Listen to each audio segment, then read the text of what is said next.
फिर जब कोनी उसके बदन को देखती है तो उसके भी तन बदन में आग लग जाती है। ये देखकर कोनी खुद को कंट्रोल नहीं कर पाती और ओलिवर के पास जाने लगती है। पर तभी ओलिवर भी उसे देख लेता है और अपनी शर्ट वापस पहन लेता है क्योंकि वो कोनी की इज्जत करता था। कोनी को ये जगह बहुत पसंद थी, इसलिए वो ओलिवर को कहती है कि मैं हर रोज यहाँ पर पेंटिंग करने आऊंगी। पर ओलिवर उसे कहता है कि मैं ये जगह आपके लिए साफ कर दूंगा और मैं किसी दूसरी जगह चला जाऊंगा। कोनी उसे कहती है कि तुम्हें कहीं भी जाने की जरूरत नहीं है और तुम मुझसे इतना भाग क्यों रहे हो। यहाँ पर कोनी ओलिवर से गुस्सा हो जाती है और वहाँ से जाने लगती है। लेकिन तभी वहाँ पर बारिश आ जाती है, इसलिए वो ओलिवर के साथ उसके कॉटेज में चली जाती है जहाँ पर वो दोनों आग जलाकर खुद को गर्म करने लगते हैं। पर तभी ओलिवर वहाँ से उड़ जाता है क्योंकि वो कोनी के इरादे समझ रहा था। कोनी उससे पूछती है कि तुम मुझसे दूर क्यों भाग रहे हो, तो ओलिवर उसे कहता है कि मैं तुमसे दूर नहीं भाग रहा, बस मैं डर रहा हूँ क्योंकि अगर क्लिफर्ड को हमारे बारे में पता चल गया तो मेरी नौकरी चली जाएगी। अब ओलिवर ने कोनी को इग्नोर कर दिया था, इसलिए वो वहाँ से उठकर घर चली जाती है। फिर एक दिन कोनी क्लिफर्ड से कहती है कि मुझे बहुत ही अफसोस है कि हमारा कोई बच्चा नहीं है। इस पर क्लिफर्ड उसे कहता है कि मैं तो बहुत कोशिश कर रहा हूँ और अपने शरीर को ठीक करने के लिए वो उसके ऊपर करंट के झटके देता है।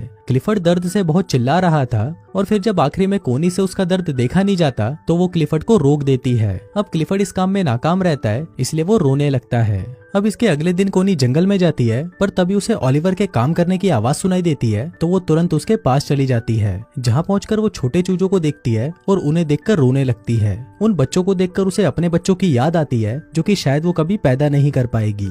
अब कोनी को रोता देखकर ओलिवर उसके पास आता है और उसे गले लगा लेता है। अब ओलिवर भी कोनी को पसंद करने लगा था, इसलिए वो उसे अपने साथ अपने कॉटेज में ले जाता है जहाँ पर वो दोनों इंटीमेट होते हैं। कोनी पूरे दिन ओलिवर के साथ ही रहती है और फिर जब शाम होने को आती है तो ओलिवर उसे घर छोड़ने उसके साथ जाता है। जाने से पहले कोनी ओलिवर से पूछती है कि तुमने जो भी किया क्या तुम्हें उसका कोई पछतावा है, जिस पर ओलिवर कहता है कि नहीं, मैं तुमसे प्यार करने लगा हूँ और अब तुम सिर्फ मेरी हो। उसी रात बहुत तेज तूफान आता है और बादल गरजने लगते हैं। ओलिवर को कोनी की बहुत याद आ रही थी, इसलिए वो बहुत ज्यादा दारू पी लेता है। वहाँ पर कोनी की भी नींद उड़ चुकी थी और वो भी ओलिवर की यादों में सो नहीं पाती। फिर वो खिड़की से ओलिवर के घर की रोशनी को देखती है और वो खुद को रोक नहीं पाती और दौड़ते हुए ओलिवर के पास चली जाती है। लेकिन तभी हम देखते हैं कि कोनी को जाते हुए उनके घर की एक मेड उसे देख लेती है। वहीं ओलिवर भी वहाँ पर कोनी का इंतजार कर रहा था और वो कोनी को कहता है कि मुझे नहीं लगा था कि तुम मुझसे मिलने आओगी। इस पर कोनी उसे कहती है कि मैं कभी भी तुम्हें अकेला नहीं छोड़ूंगी और फिर वो दोनों वहीं पर इंटीमेट होते हैं। एक दिन क्लिफर्ड के घर पर एक पार्टी होती है जहाँ पर डंकन भी आया होता है। फिर क्लिफर्ड देखता है कि कोनी और डंकन साथ में डांस कर रहे हैं और उसे ये देखकर बिल्कुल भी अच्छा नहीं लगता।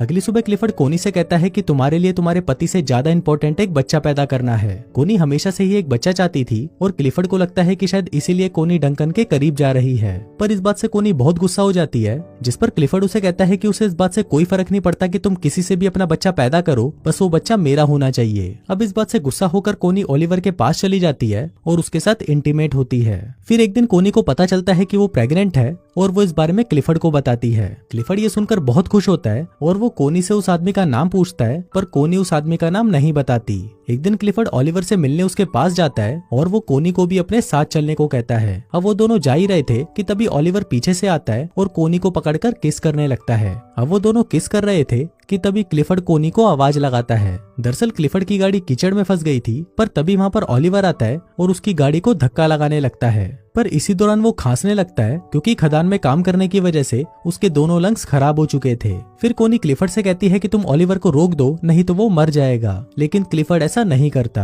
अब फाइनली ओलिवर उसकी गाड़ी को कीचड़ से निकाल देता है और खांसता हुआ वहाँ से चला जाता है। थोड़ी देर बाद कोनी ओलिवर के पास आती है तो ओलिवर उसे गुस्से में कहता है कि उसने 12 सालों तक उनकी खदानों में काम किया और अपने लंग्स खराब कर दिए, लेकिन इसके बाद भी उसे जंग के लिए फ्रांस भेज दिया गया। वो कहता है कि मेरी लाइफ तुम लोगों जैसी नहीं है, इसलिए तुम अपने पति के पास वापस चली जाओ। फिर एक दिन कोनी की मेड मिस बोल्टन ओलिवर के कॉटेज में जाती है जहाँ पर उसे कोनी की डायरी मिलती है और उस डायरी को देखकर वो समझ जाती है कि कोनी के पेट में जो बच्चा है वो ओलिवर का है। एक दिन क्लिफर्ड आने वाले बच्चे की खुशी में अपने घर पर एक पार्टी रखता है, पर तभी वहाँ पर मिस बोल्टन आती है और क्लिफर्ड को कहती है कि कोनी के पेट में जो बच्चा है वो ओलिवर का है। फिर जब कोनी क्लिफर्ड से मिलती है तो क्लिफर्ड उससे बहुत नाराज हो जाता है। इसके बाद कोनी मिस बोल्टन के पास आती है और उससे पूछती है कि तुम्हें किसने बताया। मिस बोल्टन कहती है कि मुझे कुछ भी बताने की जरूरत नहीं है।